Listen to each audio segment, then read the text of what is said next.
a fan is rotating at 90 rpm.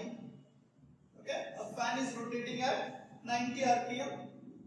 ठीक है, तो उसका स्पीड दिया है या उसको क्या कहेंगे हम, frequency. So frequency is given, तो फ्रीक्वेंसी दी है कितनी है, देखो यूनिट से हम समझेंगे कि ये फ्रीक्वेंसी है, दैट इज व्हाट 90 rpm. ठीक है, तो rpm इज व्हाट, रोटेशंस पर मिनट, रोटेशंस पर मिनट. ठीक है, अब इसको अगर ऐसा यूनिट में कन्वर्ट करना है तो ये पर मिनट दिया है, तो हमें निकालना होगा पर सेकंड. तो क्या करेंगे, इसको 60 से डिवाइड करेंगे. सो 90 divided by 60, that is rps. rps. So it becomes rps, that is rotations per second. Okay, तो ये कितना आएगा, this will become 1.5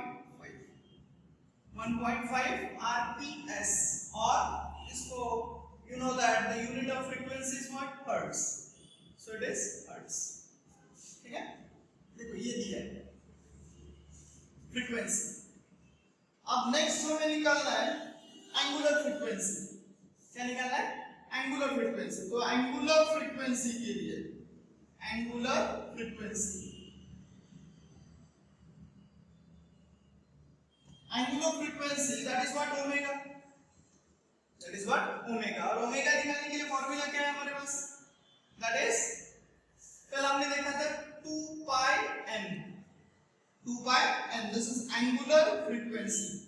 So this is omega, this is c, this 2 pi is what, angle multiplied by frequency, so it becomes angular frequency. So how much is the angular frequency? Okay, so this will be what, 2 pi into, it is what, 1.5. So it becomes, okay, this will become what, 3 pi. So this is angular frequency.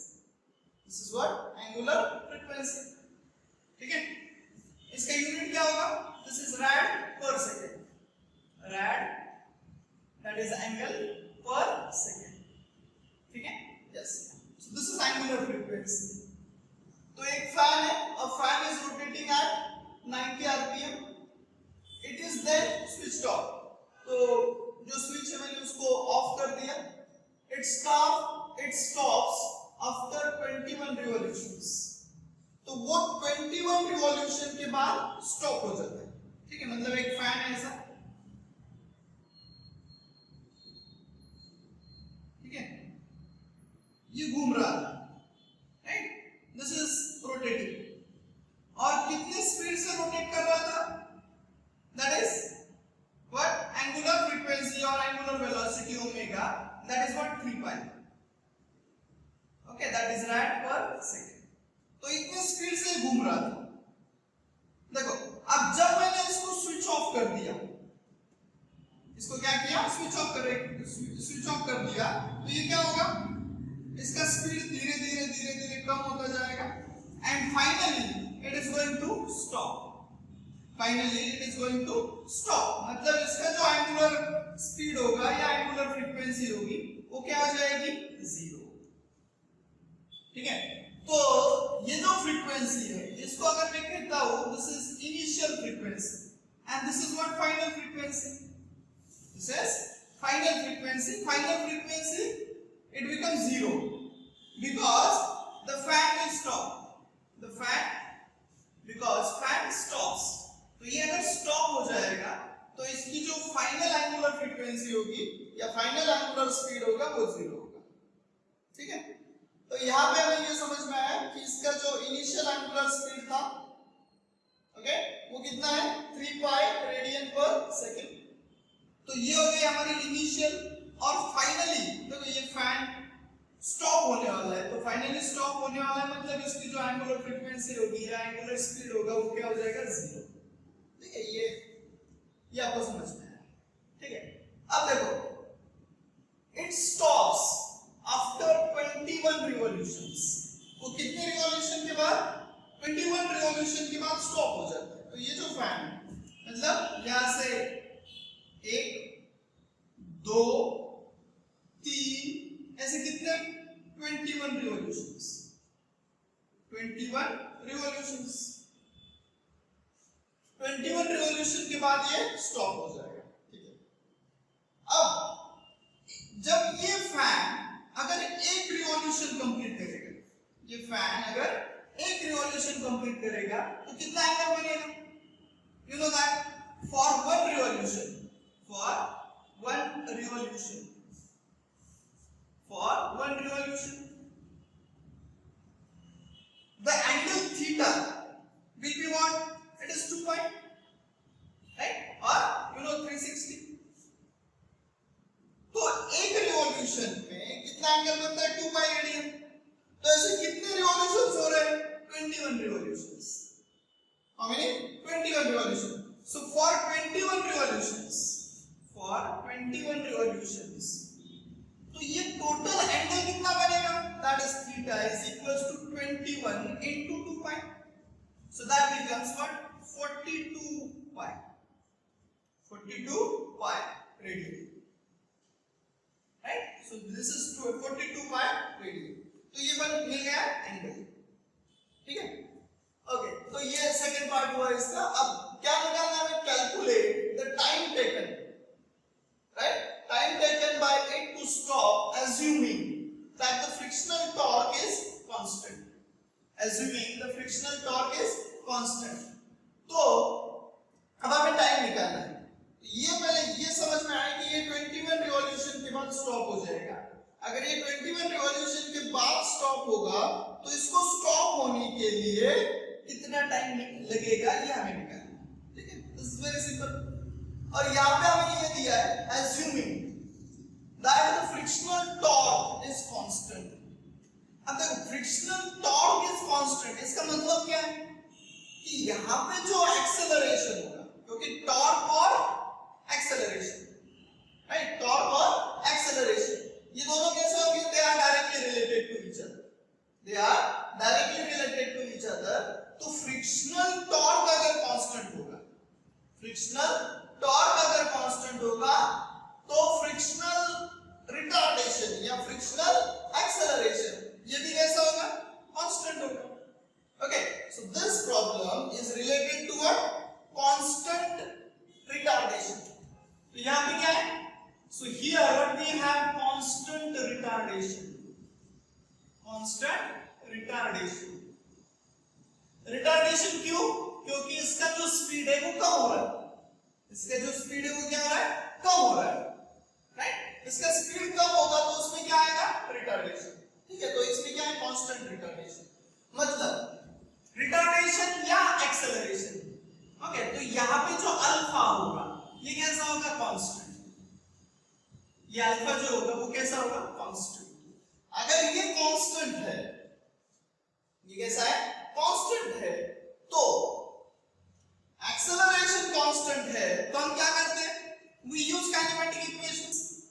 Acceleration अगर constant है तो we use kinematic equations. तो यहां पे हम kinematic equations use करेंगे। Okay, अब kinematic equations use कर रहे हैं तो कैसे करेंगे? तो फर्स्ट काइनेमेटिक इक्वेशन किसके लिए? सर्कुलर मोशन के लिए। ओके, तो फर्स्ट काइनेमेटिक इक्वेशन क्या लिखेंगे? That is v is equals to u plus at. u plus at. Okay, तो यहां पे ये किसके लिए? लीनियर मोशन के लिए। तो हमने कल देखा था कि रोटेशनल मोशन या सर्कुलर मोशन के लिए कैसा लिखेंगे? So final angular velocity. तो फाइनल एंगुलर वेलोसिटी क्या है? Omega equals to, this is what? Initial velocity. तो इसको लिखेंगे initial angular velocity plus alpha into t, alpha into t. लेकिन यहां पे अगर ये रिटार्डेशन है, क्या है? रिटार्डेशन है, तो इसको क्या लिखेंगे? Okay, we will write it as negative sign. तो यहां पे लिखेंगे नेगेटिव साइन। किसके? क्यों लिखना है यहां पे नेगेटिव? बिकॉज़ यहां पे क्या हो रहा है? रिटार्डेशन। तो यहां पे लिखूंगा alpha into t, alpha into T. तो यहां पे अगर इसको मैं फिर से लिखता हूं थोड़ा इंटरचेंज करके, तो देखो ये क्या हो जाएगा? ये इधर जाएगा, ठीक है? तो ये हो जाएगा alpha t is equals to, ये क्या हो जाएगा? ओमेगा नॉट माइनस ओमेगा, ठीक है? तो यहां से अल्फा क्या आएगा? Minus omega upon T, upon T. तो ये क्या हुआ? This is by using first kinematic equation, this is by using first kinematic equation. अब देखो और एक काइनेमेटिक, तो यहां पे हमें क्या मिला? यहां पे एक टर्म आया टाइम का, तो यहां से हम टाइम निकाल सकते हैं, लेकिन टाइम निकालने के लिए हमें अल्फा पता होना चाहिए, ठीक है? तो अल्फा कैसे निकालेंगे? So here we will use third kinematic equation, क्योंकि थर्ड काइनेमेटिक इक्वेशन के लिए हमें यहां पे थीटा दिया है, और थर्ड काइनेमेटिक इक्वेशन क्या है? That is v square is equals to u square plus twice as। Okay, v square is equals to u square plus twice as, ठीक है? तो यहां पे इसको अगर किसके लिए लिखेंगे? सर्कुलर मोशन के लिए, तो ये फाइनल वेलोसिटी, तो फाइनल वेलोसिटी को क्या लिखते हैं हम? Omega square is equals to initial velocity के लिए क्या लिखेंगे? Omega not square. ओके, ये माइनस माइनस क्यू, क्योंकि यहाँ पे रिटार्डेशन हो रहा है, minus twice a that is acceleration, तो यहाँ पे क्या है? एंगुलर एक्सेलरेशन, तो यहाँ पे लिखूंगा अल्फा, और ये क्या है? डिस्प्लेसमेंट, यहाँ पे क्या होगा? एंगुलर डिस्प्लेसमेंट, तो यहाँ पे लिखूंगा थीटा। फॉर्मूला समझ में आया? Final velocity, final angular velocity, initial velocity, initial angular velocity to a that is acceleration, ये alpha, alpha is what? Angular acceleration, s is what? Displacement, तो यहाँ पे क्या है? एंगुलर डिस्प्लेसमेंट, ठीक है? तो यहाँ पे भी हम क्या कर सकते हैं? देखो यहाँ से हम क्या निकाल सकते हैं? यहाँ से हम अल्फा निकालेंगे या दोनों इक्वेशन को डायरेक्टली इक्वेट कर देंगे, ठीक है? तो मैं इसको अगर यहाँ पे लिखता हूँ तो ये क्या हो जाएगा? 2 alpha theta is equals to omega not square minus omega square, या अल्फा इज इक्वल्स टू क्या आएगा? ओमेगा नॉट का स्क्वायर माइनस ओमेगा का square divided by 2 theta, 2 theta. देखो तो ये एक इक्वेशन आया से इक्वेशन नंबर 1, ये एक इक्वेशन आया इक्वेशन नंबर 2, ठीक है? आप इसको दोनों को इक्वेट करेंगे, क्योंकि ये भी क्या है? एंगुलर एक्सेलरेशन, ये भी क्या है? एंगुलर एक्सेलरेशन, और इसको सॉल्व करेंगे, ठीक है? तो ये क्या हो जाएगा? So this is omega not minus omega upon t is equals to, ये क्या हो जाएगा? ओमेगा नॉट का square minus omega square upon 2 theta, upon 2 theta. तो इसको सॉल्व करना है, कैसे करेंगे? देखो ये a square minus b square, तो इसको क्या लिख सकते हैं हम? Omega not minus omega is equals to, इसको क्या? a square minus b square, तो ये ओमेगा नॉट माइनस ओमेगा या omega not plus omega, right? Okay, and this is t और दिस इज 2 थीटा, ठीक है? तो अब ये कैंसिल हो जाएगा, ठीक है? तो बचा क्या है? This is 1 upon t is equals to omega plus omega, omega not plus omega upon 2 theta, ठीक है? तो t क्या आ जाएगा? So t is equals to, reciprocal लेंगे इसका, तो 2 theta upon omega not plus omega, ठीक है? इसको सब्स्टिट्यूट कर दे, तो 2 थीटा, थीटा कितना है हमारा? 42 पाई, तो ये क्या हो जाएगा? 2 into 42 pi, sorry 42 pi, okay? 42 pi divided by omega naught, omega naught कितना आएगा? 3 पाई, ओके? प्लस ये क्या है? 0, ठीक है? तो ये बन जाएगा कितना? सो this is 2 into 42 pi divided by 3 पाई, तो ये पाई पाई कैंसिल, ये कितना?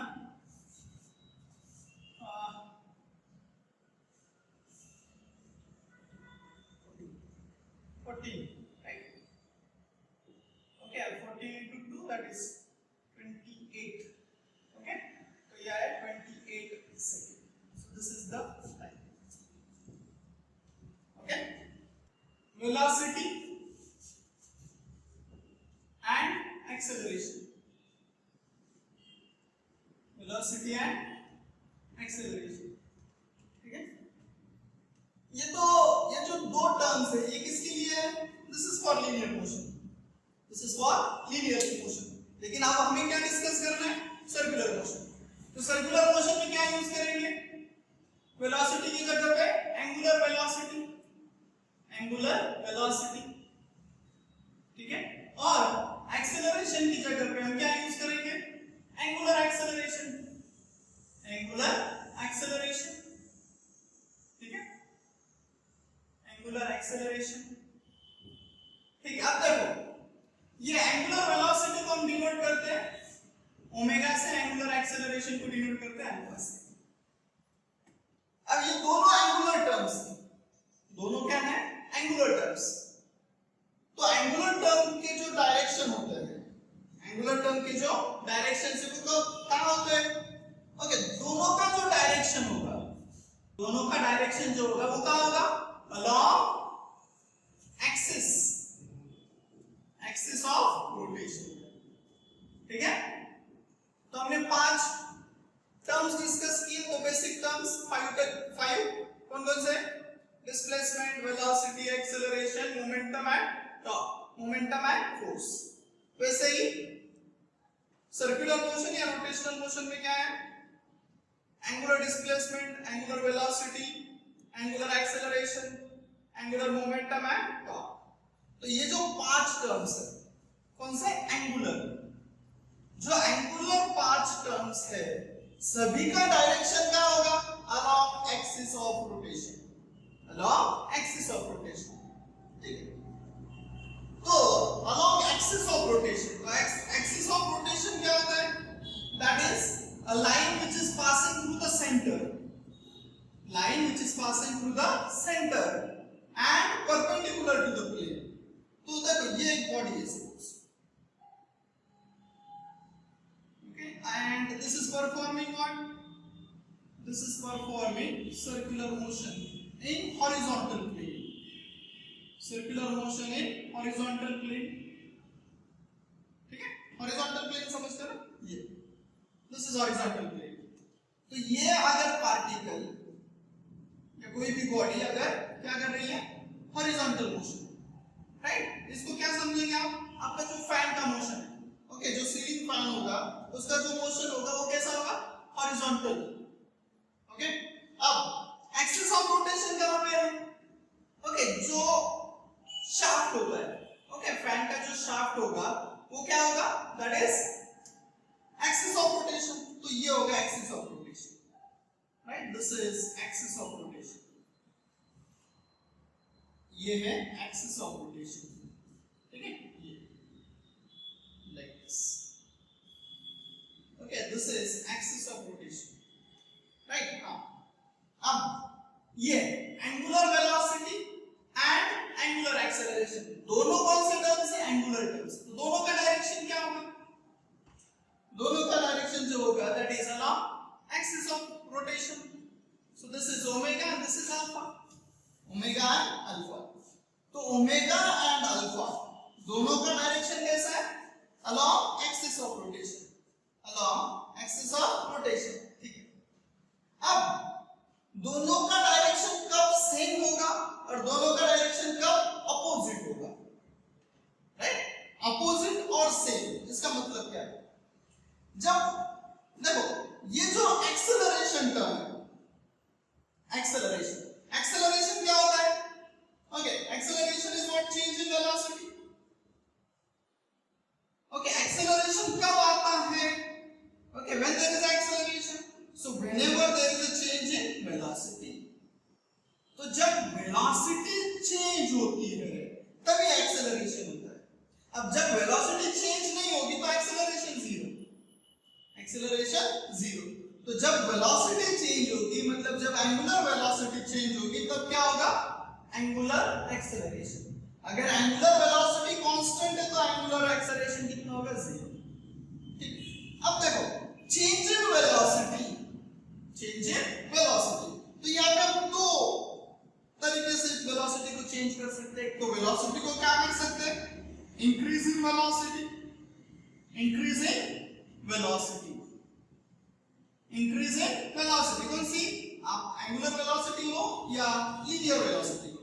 सो इंक्रीज इन वेलोसिटी मतलब वेलोसिटी चेंज हो रही है, वेलोसिटी क्या हो रही है, चेंज हो रही है, वेलोसिटी इंक्रीज हो रही है। तो यहां पे देखो ये लिखा है कि change in increase in velocity, तो ओमेगा, ओमेगा क्या हो रहा है, इंक्रीज हो रहा है, ओमेगा क्या हो रहा है, इंक्रीज हो रहा है। तो अगर ओमेगा इंक्रीज हो रहा है, देखो ओमेगा अगर इंक्रीज हो रहा है तो omega and alpha, omega and alpha will have same direction, will have same direction. अब सेम डायरेक्शन मतलब ये ऊपर है, ओमेगा ऊपर है एंड अल्फा भी ऊपर है, दोनों का डायरेक्शन कैसा है? सेम, दोनों का डायरेक्शन कैसा है? Same. Then second case, this is increase in velocity. Now second case यहां पे लिखता हूं मैं, that is decrease in velocity, decrease in velocity. तो हमने जो अभी प्रॉब्लम डिस्कस किया, ओके, हमने एक न्यूमेरिकल डिस्कस किया, तो उसमें हमने क्या लिया था? Decrease in velocity. फैन को हमने स्विच ऑफ किया था, तो फैन स्विच ऑफ करने से क्या होगा? उसकी जो वेलोसिटी होगी वो क्या होगी? डिक्रीज होगी. तो हमने वेलोसिटी डिक्रीज मतलब जो एग्जांपल हमने देखा उसमें वेलोसिटी डिक्रीज हो रही है. अब जब वेलोसिटी डिक्रीज हो रही है मतलब ओमेगा, ये ओमेगा जो है वो क्या हो रहा है? डिक्रीज. देखो इन दिस केस अब ओमेगा अगर डिक्रीज हो रहा है, ओमेगा अगर डिक्रीज हो रहा है तो omega and alpha will have opposite direction.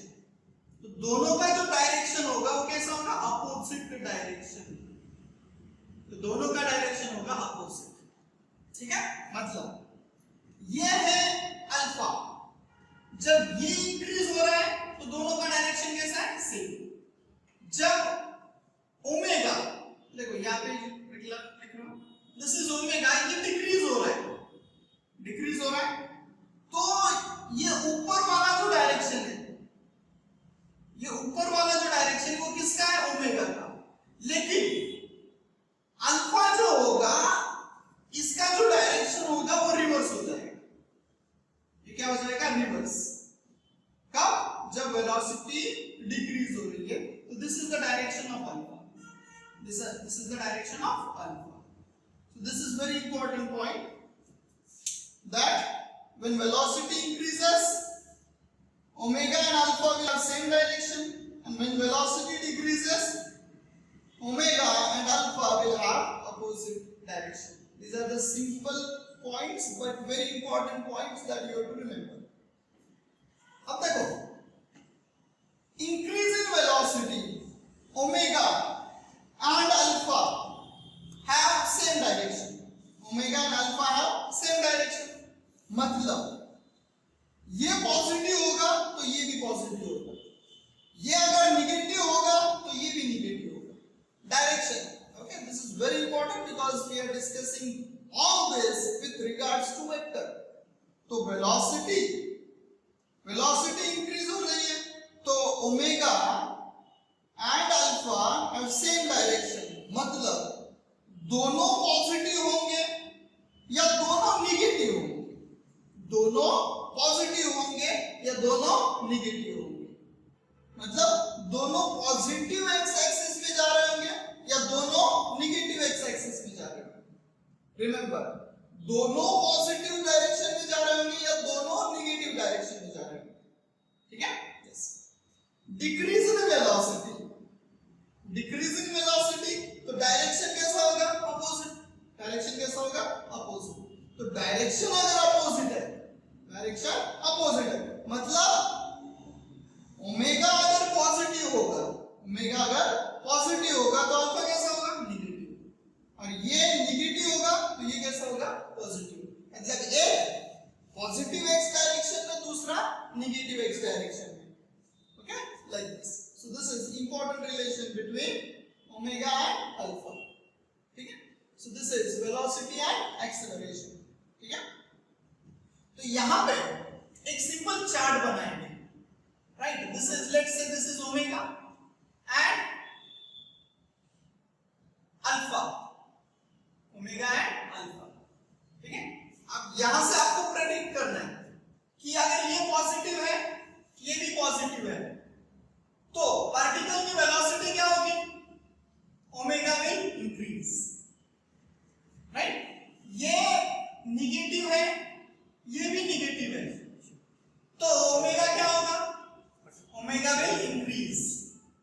Negative sign को कंफ्यूज नहीं होना है। निगेटिव का मतलब रिटार्डेशन नहीं होता। ओके, बहुत सारी जगह पे हम यूज करेंगे, लेकिन ओमेगा का मतलब या निगेटिव साइन का मतलब रिटार्डेशन नहीं होगा। ठीक है, तो ये पॉजिटिव तो ओमेगा इंक्रीज होगा, ये निगेटिव तो ओमेगा इंक्रीज होगा, ये पॉजिटिव और ये निगेटिव तो ओमेगा डिक्रीज होगा, मतलब वेलोसिटी डिक्रीज होगी। ये निगेटिव है, ये पॉजिटिव है, तो ओमेगा क्या होगा? डिक्रीज। ओमेगा क्या होगा? डिक्रीज। ठीक है, so this is simple and this is very important chart that you have to remember. देखो, आपको कंफ्यूज करने के लिए एंट्रेंस एग्जाम में इसी के ऊपर क्वेश्चन दिए जाते हैं। अच्छा, चलो the next topic, centripetal force.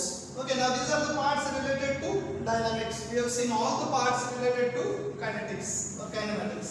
देखो, अब हमें क्या डिस्कस करना है? Force. Okay, the force is required for the circular motion. अब कौन सा फोर्स लगेगा सर्कुलर मोशन के लिए? तो that is called as centripetal force. देखो, पहले तो ये बात समझते हैं कि इसको ऐसा नाम क्यों दिया? ये कोई फोर्स इंडिकेट नहीं करता, ये जस्ट इंडिकेट करता है कि ये नाम क्यों है। तो सेंट्रीपिटल, सो सेंट्रीपिटल, तो this is comes from centre. तो centre means what? This force act towards the centre, acts towards centre. ठीक है, और अब सेंटर की तरफ एक्ट कर रहा है। Okay, act towards the centre of circle. ठीक है, then also it will act along the radius, acts along the radius.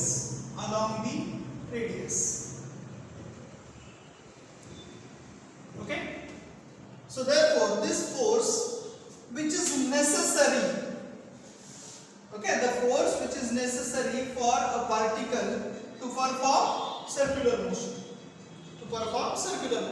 now see, a body which is thrown, okay, or the natural tendency of any body to perform motion is what? The body will perform motion in straight line. The body will perform motion in straight line. ठीक है, तो किसी भी body की जो tendency होती है वो हमेशा स्ट्रेट लाइन में मोशन करने की होती है।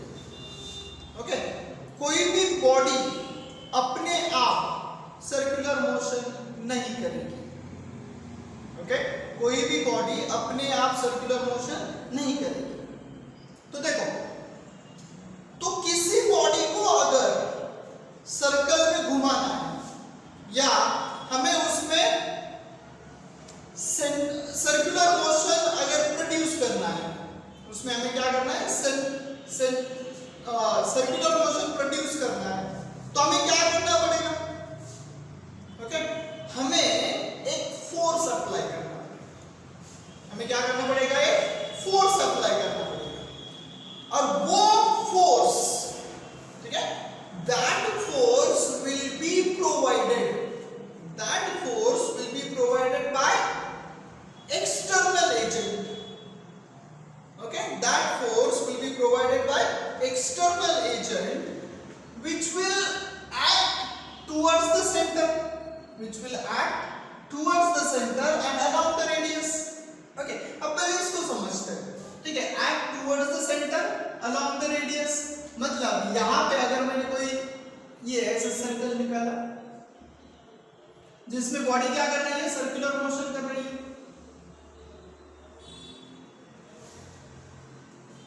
लाइक दिस, ये ओके, तो एक बॉडी है जो क्या कर रही है? Circular motion. तो बॉडी यहाँ पे है और इस सर्कल के लिए ये क्या है? सेंटर। अब मैंने क्या लिखा है कि this centripetal force act along the radius, तो ये है इसकी radius, right, and towards the centre, मतलब ये जो सेंट्रीपिटल फोर्स होगा, सेंट्रीपिटल फोर्स होगा उसका जो डायरेक्शन होगा ये होगा, that is along the radius and towards the centre.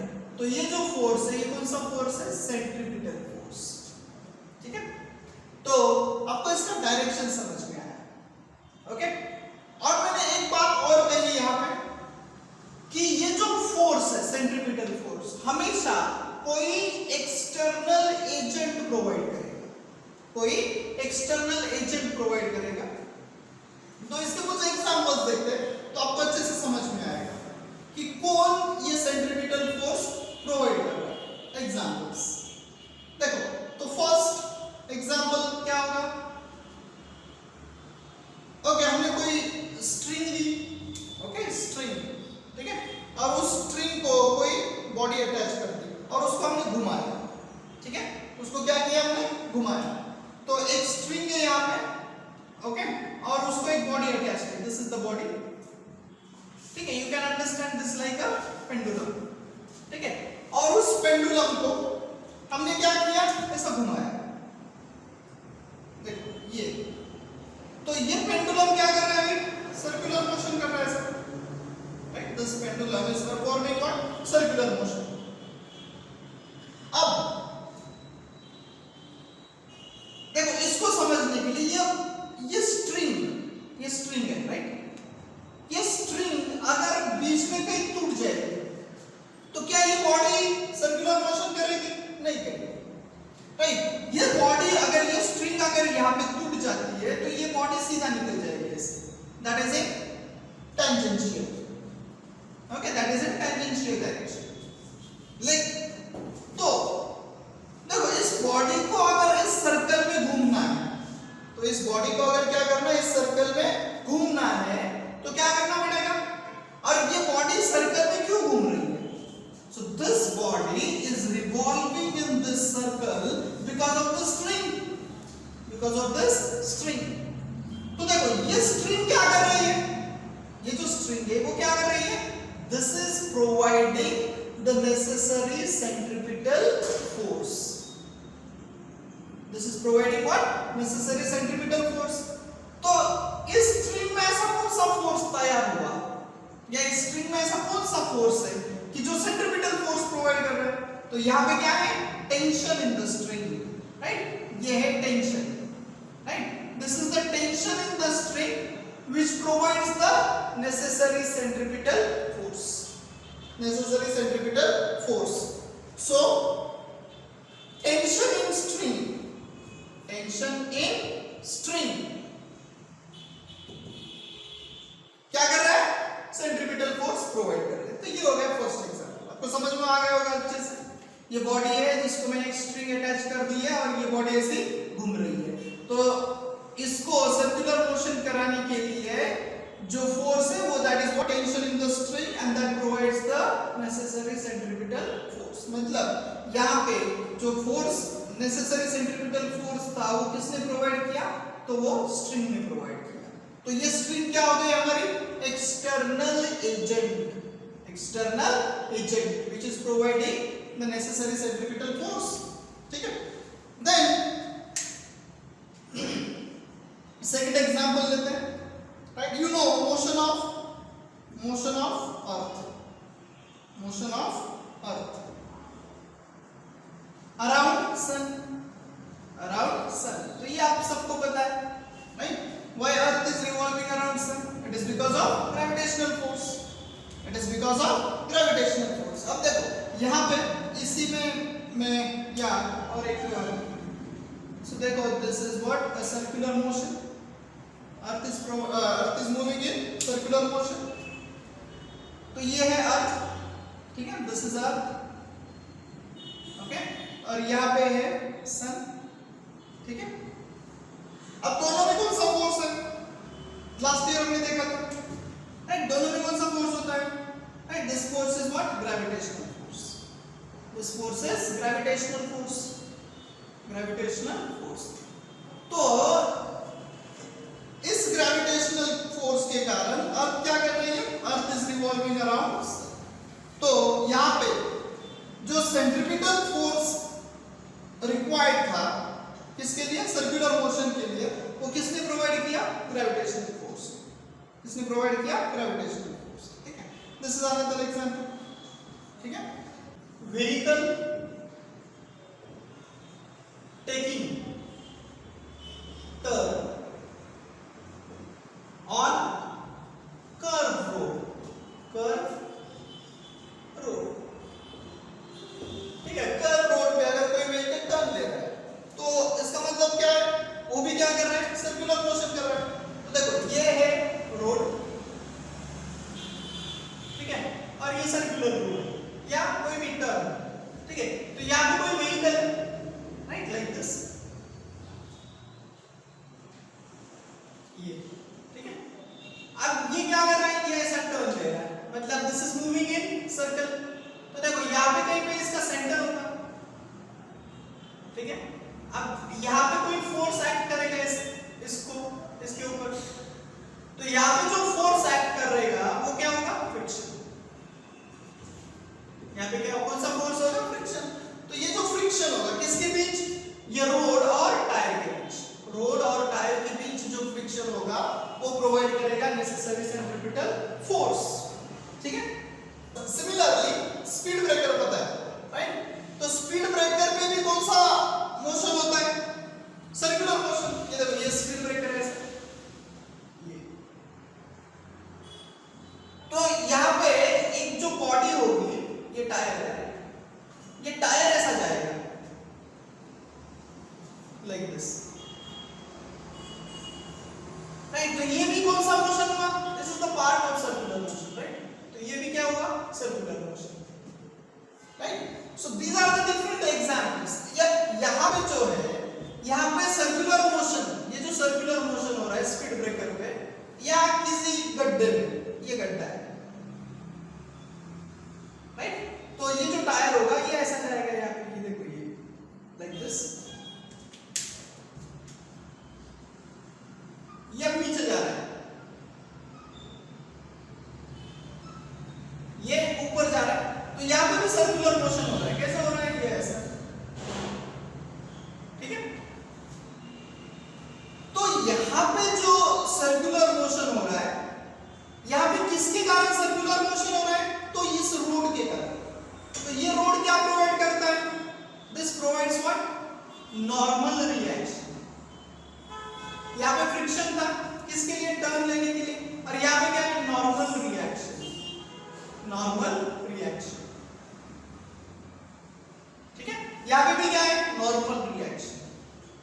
ठीक है, ओके। अपने एटम पढ़ा है, तो उस एटम में क्या होता है? Electrons. Electrons revolves in circular orbit, circular orbit. Okay, electrons revolves in circular orbit around nucleus, around nucleus. ठीक है, around nucleus. ठीक है, अब ये भी आपको पता है कि this is nucleus at the center and the electrons are revolving around nucleus. ये देखो ये, right? This electron is also performing what? Circular motion. अब इस या ये सर्कुलर मोशन किसके कारण हो रहा है? तो ये आपको पता है कि न्यूक्लियस के ऊपर होता है पॉजिटिव चार्ज, इलेक्ट्रॉन के ऊपर होता है, ये इलेक्ट्रॉन है राइट, इलेक्ट्रॉन पे होता है नेगेटिव चार्ज। और पॉजिटिव और नेगेटिव चार्ज के बीच क्या होता है? There is a force of electrostatic attraction, electrostatic attraction right, electrostatic attraction. अब ये इलेक्ट्रोस्टैटिक अट्रैक्शन क्या करेगा?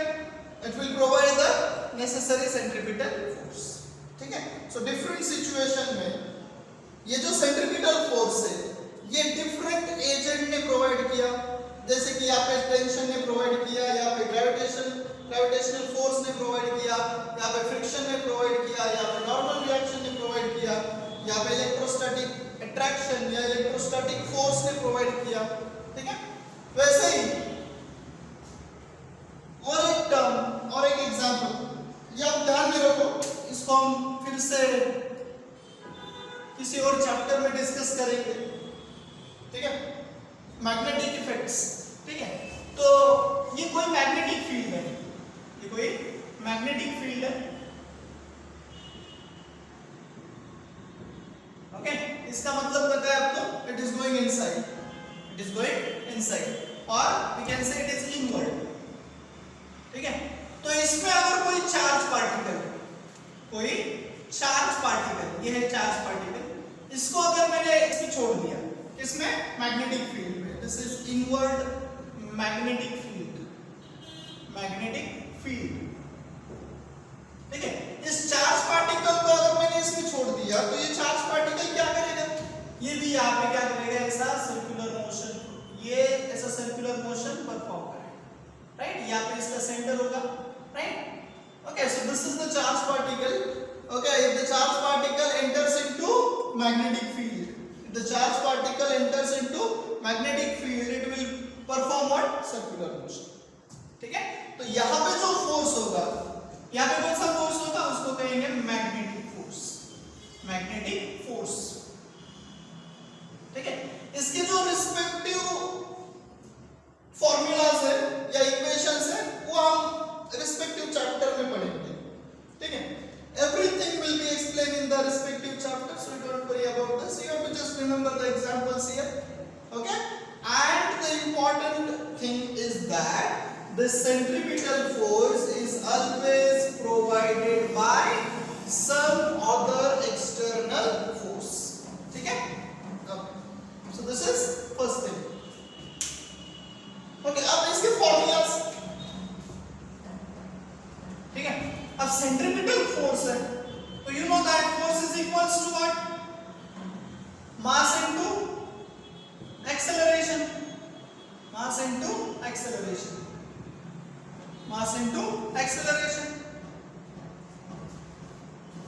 अब मास इनटू एक्सेलरेशन, तो सेंट्रीपिटल फोर्स के लिए centripetal force, centripetal force, right. अब सेंट्रीपिटल फोर्स क्या होगा, मास into what, centripetal, centripetal acceleration, centripetal acceleration, centripetal acceleration, ठीक है। अब ये जो सेंट्रीपिटल फोर्स होगा इसको लिखूंगा मैं FCP, सेंट्रीपिटल, ठीक है। सो FCP of course it will be a vector quantity, तो कोई भी बॉडी होगी जो क्या कर रही है, जो सर्कल में घूम रही है, अब ये फोर्स इसके ऊपर एक्ट होगा, राइट। और इसमें जो एक्सेलरेशन होगा वो कौन सा है, सेंट्रीपिटल एक्सेलरेशन, कौन सा, सेंट्रीपिटल एक्सेलरेशन, या हमने इसको दूसरा नाम दिया था कौन सा, रेडियल एक्सेलरेशन। और ये किसके कारण आता है, सेंट्रीपिटल या रेडियल एक्सेलरेशन किसके कारण आता है, that is because of change in direction. देखो हमने लास्ट लेक्चर में यूनिफॉर्म सर्कुलर मोशन में पढ़ा था कि जो यूनिफॉर्म सर्कुलर मोशन होता है उसमें जो एक्सेलरेशन आता है वो किसके कारण आता है, that is because of change in direction, okay. और उसका भी डायरेक्शन हमने ऐसा देखा था कि it acts along the radius and towards the centre, it acts along the radius and towards the centre. तो यहाँ पे सेंट्रीपिटल फोर्स जो है इसमें भी क्या आएगा, मास इनटू सेंट्रीपिटल एक्सेलरेशन। तो सेंट्रीपिटल एक्सेलरेशन का फार्मूला हमने लिखा था, that is v² by r, v² by r, या इसको और लिख सकते हैं sir, that is mass into ओमेगा² r, ओमेगा² r, या mass into v into omega, v into omega. So these are the different formulas to calculate what, centripetal force. This is v² by r, this is omega² r, right, and this is v omega. V is what, linear velocity, omega as you know it is angular velocity, and r will be the radius, r will be the radius of that circular track. So this is centripetal force, this is what, centripetal force, ठीक है। Okay, so these are the examples, this is the formula, direction आपको पता चल गया, this is the direction, ठीक है। इसको अगर वेक्टर फॉर्म इंपॉर्टेंट थिंग, इसको अगर वेक्टर फॉर्म में लिखना है तो मुझे डायरेक्शन दिखाना पड़ेगा वेक्टर फॉर्म में। तो वेक्टर फॉर्म में इसको डायरेक्शन दिखाना है तो कैसे दिखाएंगे, let us see that. Vector form physics आएगा तो इसमें वेक्टर्स होंगे, तो वेक्टर फॉर्म में तो FCP this is a force vector, right. अब यहां पे देखो mv²/r, अब देखो ये जो है, ये r जो है this is radius vector, this is what radius vector. ये v जो है यहाँ पे v² आया, क्या आया v², मतलब ये अब वेक्टर नहीं रहा, this is a scalar quantity v², v is a vector but v² is not a vector, it is scalar, ठीक है। और आपको पता है कि v का डायरेक्शन कैसा होता है, that is along tangent, this is v vector, this is what v vector। so FCP तो v is along tangent and यहाँ पे v² is not a vector quantity, remember, ठीक है। तो r वेक्टर है और r क्या होता है, रेडियस वेक्टर। तो रेडियस वेक्टर का जो डायरेक्शन होगा, okay remember radius vector, okay, तो रेडियस वेक्टर का जो डायरेक्शन होगा वो कैसा होगा, that is along radius, along radius and away from center, away from center, away from center। तो ये जो फोर्स है ये फोर्स कैसा है, टुवर्ड्स सेंटर, और ये कैसा है, अवे फ्रॉम सेंटर, मतलब दोनों कैसे हुए, अपोजिट टू ईच अदर, दोनों कैसे हुए, अपोजिट टू ईच अदर। तो यहाँ पे अगर देखो, यहाँ पे अगर मैं क्या लिखता हूँ, यूनिट वेक्टर r, तो FCP that is centripetal force and this unit vector r, they are what, they are opposite to each other। if they are opposite to each other then you know that in vector notation this opposite direction, okay, you know that this opposite direction in vector notation is represented by negative sign, तो vector notation में यहाँ पे negative sign आया, इसका मतलब क्या होगा, this r and this FCP are opposite to each other, ठीक है। तो यहाँ पे लिखा है यूनिट वेक्टर, और यूनिट वेक्टर आपको पता है क्या होता है, ओके, तो unit vector r cap is what, vector divided by its magnitude, vector divided by its magnitude. देखो इसके ऊपर एरो होगा तो ये होगा वेक्टर, एरो नहीं होगा तो वो होगा उसका मैग्नीट्यूड, ठीक है। तो यहाँ पे इसको अगर मैंने ऐसा लिख दिया तो ये देखो ये क्या हो जाएगा, this is FCP equals to mv²/r into, यहाँ पे क्या लिखना है इसको, वेक्टर, इसको क्या लिखना है, vector divided by its magnitude, और यहाँ पे है नेगेटिव साइन, तो फाइनली जब इसको वेक्टर फॉर्म में लिखना है तो ये होगा FCP is equals to mv²/r into r, तो ये हो जाएगा r²। अब यहाँ पे लिखूंगा मैं क्या, ये हो जाएगा इनटू वेक्टर r और यहाँ पे नेगेटिव साइन, ठीक है। तो this is FCP and this is r vector, that is radius vector, they are opposite to each other, okay, this negative sign will indicate they are opposite to each other। तो देखो ये होगा इसका vector form, okay, this is in terms of unit vector, this is in terms of unit vector and this is in terms of vector, ठीक है, this is in terms of vector, this is in terms of unit vector, ठीक है। अब next term हमें देखना है, that is work done by this force, work done by centripetal force,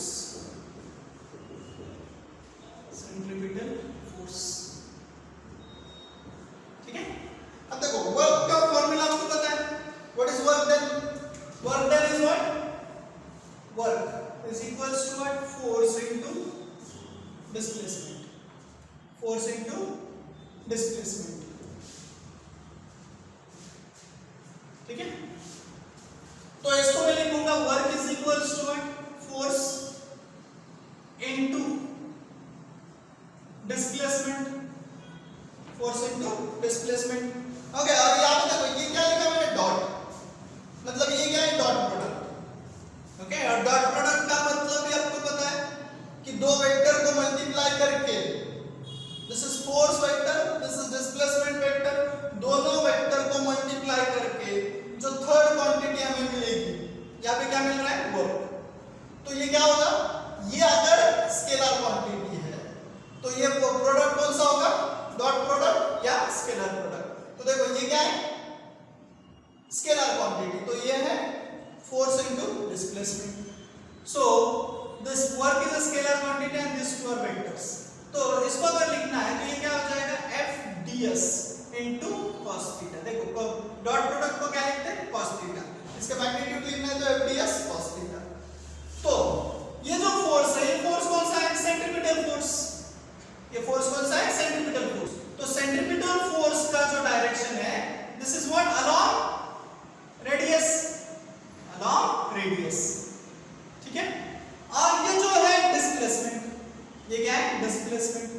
तो अगर कोई पार्टिकल सर्कुलर मोशन कर रहा है, कोई पार्टिकल अगर सर्कुलर मोशन कर रहा है तो उसकी डिस्प्लेसमेंट क्या हो रही है? ये right, this is the displacement, this is the displacement. ये देखो ये these are the displacement. और ये क्या हो रही है? You can understand this displacement. So ds, this is small vector. So if displacement, so displacement is taking place along tangent. So displacement is taking place along tangent. Along tangent. So if it is taking place along tangent, so force is along radius, displacement is along tangent. तो इसमें जो angle होगा, so angle between force and displacement is 90 degree. That is theta equals to 90 degree. And you know cos 90 is what? 0. Cos 90 is 0. So if cos 90 is 0, okay, तो ये जो work होगा, work is equals to what? F Cp into ds cos 90. And cos 90 0 मतलब ये पूरा 0 हो जाएगा. So work done by centripetal force is 0. Okay, so this is important here, that work done by centripetal force is 0. Work done by centripetal force is 0. देखो यहाँ पे force 0 नहीं है. ओके, फोर्स 0 नहीं है, डिस्प्लेसमेंट भी 0 नहीं है, लेकिन इसमें जो एंगल है वो कितना है? 90 है. इसीलिए वर्क 0 है.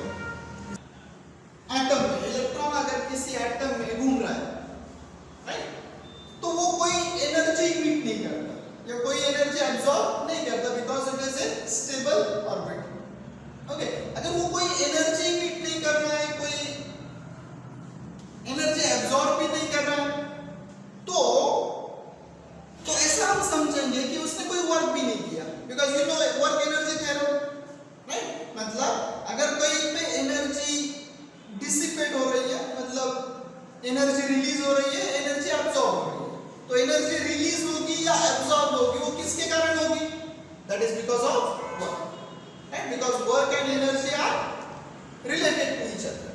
तो इलेक्ट्रॉन जब घूम रहा है, right, when the electron is revolving around nucleus, then that orbit is called a stable orbit. मतलब उसमें कोई एनर्जी एब्सॉर्ब नहीं होती, कोई एनर्जी रिलीज नहीं होती, मतलब वहां पे कोई वर्क नहीं हो रहा है. तो electron is revolving in circular orbit and the electron is not performing any work. Okay, this is one example for the work done by